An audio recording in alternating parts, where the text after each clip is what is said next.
Hi friends, welcome to my recipe corner. അപ്പോൾ ഇന്ന് ഞാനൊരു സൂപ്പർ മീൻകറി ആയിട്ടാണ് വന്നിട്ടുള്ളത്. ഒരു നല്ല നാടൻ ട്രിവാൻഡ്രം സ്റ്റൈൽ തേങ്ങ അരച്ച മീൻകറിയാണ്, ഒരു ഇച്ചിരി സ്പെഷ്യാലിറ്റിയോടെ. അപ്പോൾ ഇതെൻ്റെ ഫേവറേറ്റ് മീൻകറിയാണ്. അപ്പോൾ വീഡിയോ ഇഷ്ടമായാൽ എല്ലാവരും ലൈക്ക് ചെയ്യുക, നെക്സ്റ്റ് ഷെയർ ചെയ്യണം. അതുപോലെ തന്നെ ഇതുവരെ എൻ്റെ ചാനൽ സബ്സ്ക്രൈബ് ചെയ്തിട്ടില്ലാത്തവർ ഒന്നങ്ങ് സബ്സ്ക്രൈബ് കൂടി ചെയ്തേക്കണേ.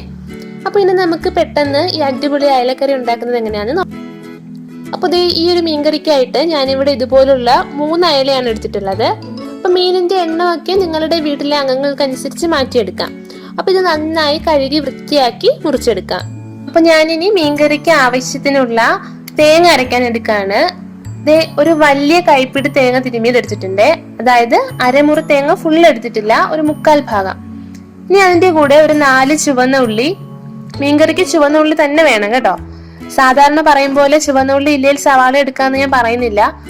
ഇനി ഇതിലേക്ക് ഒരു 3 അല്ലി വെളുത്തുള്ളി, ഇതുപോലെ ഒരു ചെറിയ പീസ് ഇഞ്ചി, പിന്നെ ഒരു 1/4 ടീസ്പൂണിലും കുറവ് പെരുംജീരകം. അപ്പൊ ഇത് 3 ഇൻഗ്രീഡിയൻസും ആണ് നേരത്തെ ഞാൻ പറഞ്ഞ ഒരു സ്പെഷ്യാലിറ്റി. അപ്പൊ സാധാരണ തേങ്ങ അരച്ച മീൻകറിയിൽ ഇത് 3 നമ്മൾ അങ്ങനെ ചേർക്കാറില്ല. അങ്ങനെ ഒരു ബേസിക് മീൻകറിയുടെ വീഡിയോ ഞാൻ മുമ്പ് പോസ്റ്റ് ചെയ്തിട്ടുണ്ട് കേട്ടോ. അപ്പൊ ഇത് നല്ലൊരു ടേസ്റ്റ് ആണ്. ഇനി പുളി. ഞാൻ തേങ്ങ അരച്ച മീൻകറിക്ക് ഇതുപോലെ ഒരു ചെറിയ നാരങ്ങ വലുപ്പത്തില് വാളംപുളിയാണ് ചേർക്കുന്നത്. അപ്പൊ നമ്മുടെ സാധാരണ സാമ്പാർ പുളി. നിങ്ങൾക്ക് വേണമെങ്കിൽ 2 പീസ് കുടംപുളി ചേർക്കാം. അപ്പൊ ഇത് ഞാൻ വീട്ടിൽ തന്നെ വൃത്തിയാക്കിയ പുളി ആയതുകൊണ്ട് ഞാൻ തേങ്ങയുടെ ഒപ്പം അരയ്ക്കാറാണ് പതിവ് കേട്ടോ. പഴുക്കുണ്ടെങ്കിൽ നിങ്ങൾക്ക് പിഴിഞ്ഞെടുത്താൽ മതി. 1/2 ടീസ്പൂൺ മുളക് പൊടി. ഇനി 1/2 ടീസ്പൂൺ മഞ്ഞൾപ്പൊടി, 1 ടീസ്പൂണിനടുത്ത് മല്ലിപ്പൊടി. അപ്പൊ മല്ലിപ്പൊടി അധികം വേണ്ട കേട്ടോ. ഇനി ഇതെല്ലാം കൂടി നല്ലതായിട്ട് പേസ്റ്റ് ആയിട്ടൊന്ന് അരച്ചെടുക്കണം. അപ്പൊ ഇതേ മീൻകറി റെഡി ആക്കാനായിട്ട് ഞാനിവിടെ ഒരു ചട്ടി വെച്ചിട്ടുണ്ട്.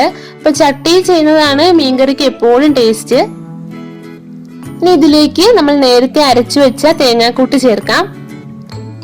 അപ്പൊ ഇനി നമ്മുടെ ഗ്രേവിക്ക് ആവശ്യത്തിന് വെള്ളം, ഉപ്പ്, ഒരു തക്കാളി മുറിച്ചത്,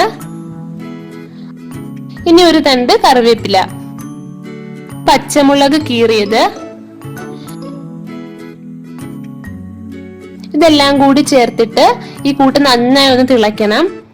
അപ്പൊ നമുക്കിതൊന്ന് മൂടി വെച്ച് തിളപ്പിക്കാം. അപ്പൊ ഇത് നന്നായി തിളച്ച് ഇതിന്റെ പച്ചമണം എല്ലാം ഒന്ന് മാറണം. അതുപോലെ തന്നെ ആ തേങ്ങയും തക്കാളിയും ഒക്കെ നന്നായി തിളച്ചൊന്ന് വെന്ത് വരണം. ഇപ്പൊ ഇത് നന്നായി തിളച്ചിട്ടുണ്ട്. ഈ സമയത്ത് നമുക്ക് ഇതിന്റെ ടേസ്റ്റ് നോക്കി ഉപ്പോ പുളിയോ ഒക്കെ വേണമെങ്കിൽ ഒന്ന് അഡ്ജസ്റ്റ് ചെയ്ത് കൊടുക്കാം. പുളി കുറവാണെങ്കിൽ കുറച്ചുകൂടി പുളി പിഴിഞ്ഞൊഴിക്കുകയോ അല്ലെങ്കിൽ ഒരു തക്കാളി ചേർക്കുകയോ ചെയ്യാം. പുളി പിഴിഞ്ഞൊഴിക്കുകയാണെങ്കിൽ നന്നായി തിളപ്പിച്ച് പുളിയുടെ ആ പച്ചമണം നന്നായി ഒന്ന് മാറ്റണം കേട്ടോ.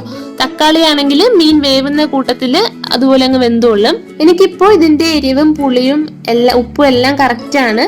അപ്പൊ ഇനി ഞാൻ ഇതിലേക്ക് മീൻ ചേർക്കുകയാണ്. നേരത്തെ കഴുകി മുറിച്ചു വെച്ച മീൻ.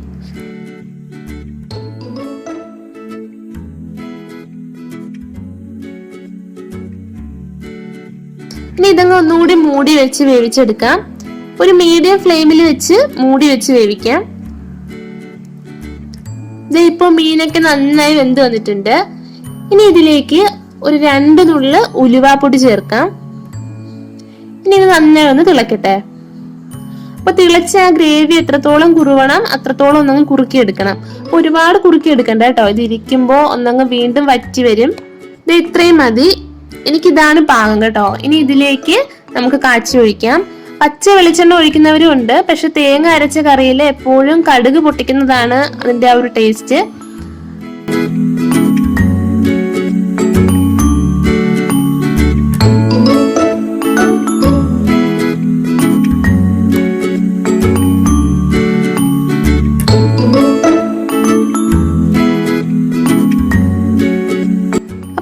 നമുക്ക് ഇനി തന്നെ നാടൻ തേങ്ങ അരച്ച മീൻകറി ഇവിടെ റെഡി ആയിട്ടുണ്ട്.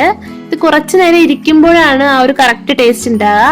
അപ്പൊ നല്ല ചൂട് ചോറിനൊപ്പം സൂപ്പറാണ് കഴിക്കാൻ. അപ്പൊ എല്ലാവരും ഉറപ്പായിട്ട് ട്രൈ ചെയ്ത് നോക്കണം. ട്രൈ ചെയ്ത് നോക്കുന്ന സമയത്ത് കമന്റ്സ് കൂടി ഒന്നങ്ങ് അറിയിച്ചേക്കണേ. അപ്പൊ ഇതുപോലൊരു ഈസി ആൻഡ് ടേസ്റ്റി റെസിപ്പി ആയിട്ട് നെക്സ്റ്റ് എപ്പിസോഡിൽ കാണാം. Till then take care and by.